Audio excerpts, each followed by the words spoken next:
அந்திச்சூரியனும் குன்றில் சாய மேகம் வந்து கச்சையாக காமன் தங்கும் மோகப்பூவில் முத்தக்கும் மாடம் தங்கத்திங்கள் நெற்றி பொட்டும் இட்டு வெண்ணிலாவின் கண்ணம் தொட்டு நெஞ்சிலாடும் சுவாசச் சூட்டில் காதல் குற்றாலம்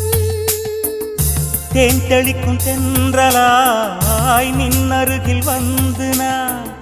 சேலை நதி ஓரமாய் நீந்தி விளையாடவா நாளும் மின்னல் கொஞ்சம் தாழம் பூவை சொல்லி ஆசை கேணிக்குள்ளே ஆடும் மீன்கள் துள்ளி கட்டிலும் கால்வலி கொள்ளாதோ கைகளை கீறியதோ செம்பூவே பூவே உன் மேகம் நான் வந்தால் ஒரு வழி உண்டோ